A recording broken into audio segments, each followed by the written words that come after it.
this may not be germane. It's just a quick aside.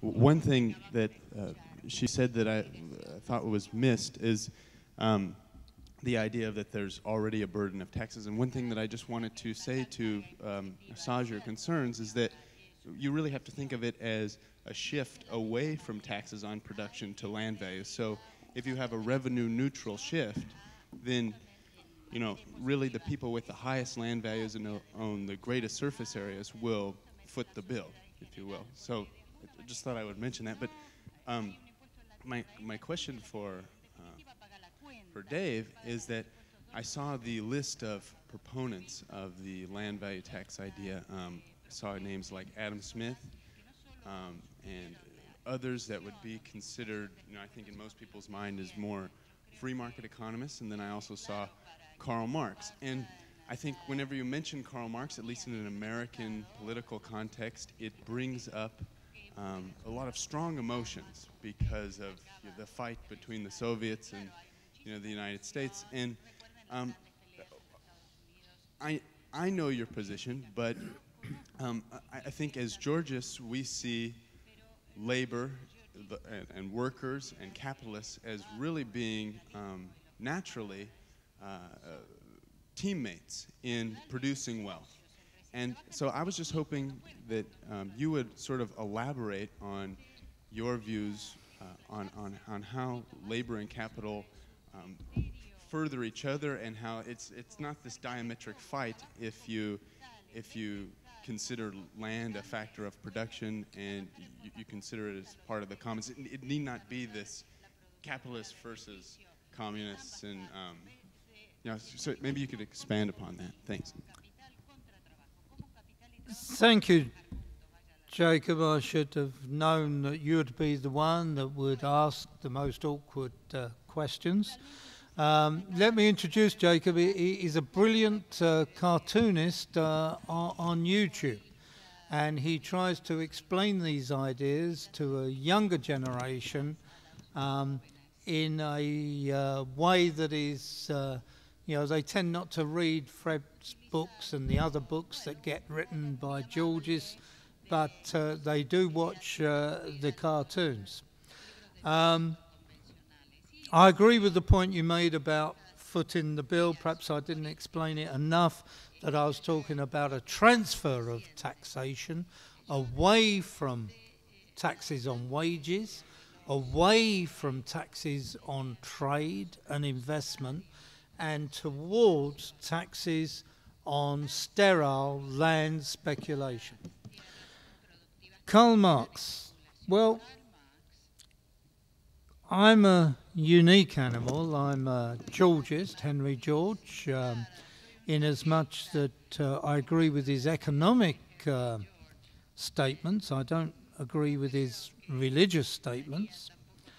And I'm also a Marxist in as much that I agree with much of his social statements and his economic statements as expressed in Volume 3, Part 6, of Das Kapital, where he goes into the whole question of differential rent. But I'm not a Marxist in as much that I do not support the idea of the dictatorship of the proletariat, although I can understand why writing in the 19th century under the dictatorship of capitalism, and we still live under the dictatorship of capitalism, we are still wage slaves. I can understand why Marx wrote what he did, although on that aspect I don't agree with him. Are workers and capital teammates? If you worked, Jacob, in a sweatshop where the employer tries to get every ounce of work out of you, if you were working 12, 16 hours a day, if you were not getting adequate tea breaks and lunch breaks and annual holidays, if you were dying from industrial diseases, and in my country today we still have miners that die from chest complaints. We still have people who die from the industrial use of asbestos. I don't think you would say that your interests as a worker are the same as the interests of the capitalist employer. There are three factors for the production of wealth: labour, land and capital. I don't think capital is a dirty word. A lot of socialists do think capital is a dirty word.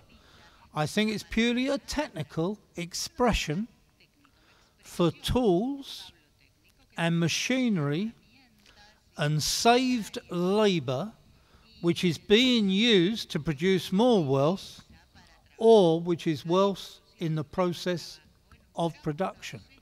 So, for example, a car factory, the building, the factory itself is capital.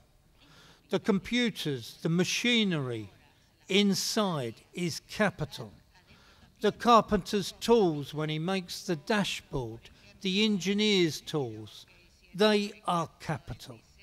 The finished goods on the production line, the car with just a chassis, the car with an engine and a chassis, the car with an engine, a chassis and a roof and a side, and then the doors, and then all the electrical components.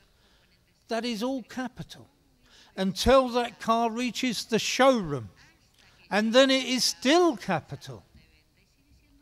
And somebody comes and buys it. Now, if the person buys it like me and just uses it to take the grandchildren to the park or visit friends and relatives, it is no longer capital. The car is now a consumer good.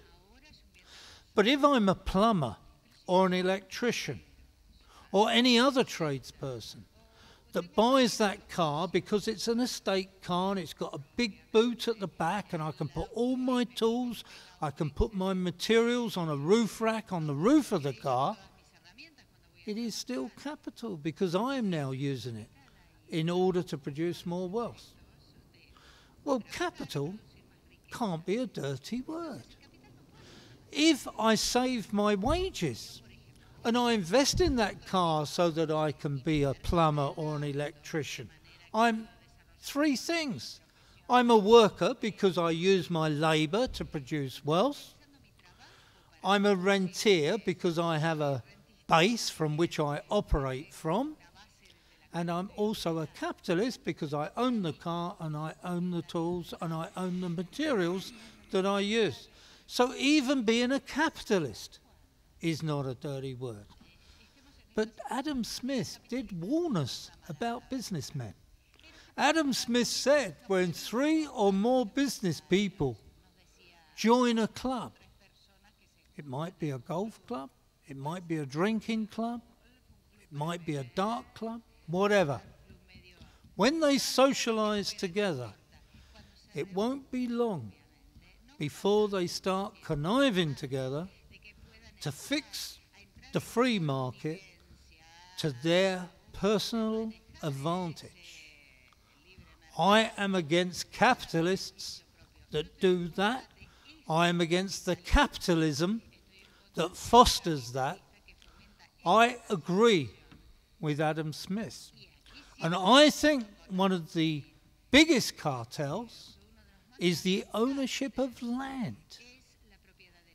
And if we can break the cartel, the ownership of land, we start to break the other cartels that force us as consumers to pay higher prices than necessary, have goods which are perhaps not as good as they might be.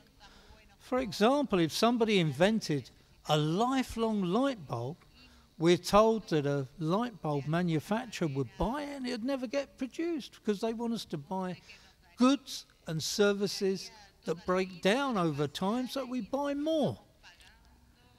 So I'm not a communist, I'm a democratic socialist. I believe in workers' control. I think workers are far more intelligent than most business people I've met in my lifetime, and I've met a lot. I think most soldiers in the army are far more intelligent than the officers who claim to rule them, and I won't go down that road with the present company.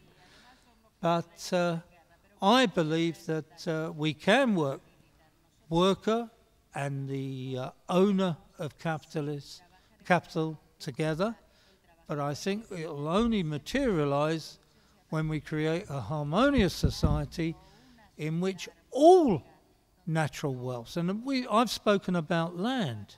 I've kept the presentation short. I could have done the 10-hour version. Some of my speeches are compared to those with Fidel Castro in Cuba, and in that comparison his appear as a soundbite.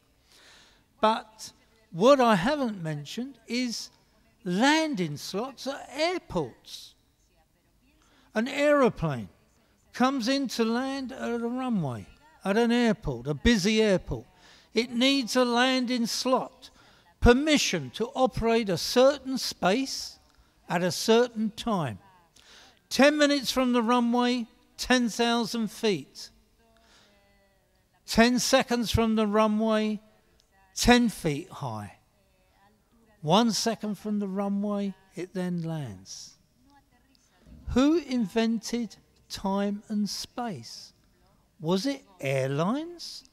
They claim ownership of landing slots at Heathrow worth tens of millions of pounds.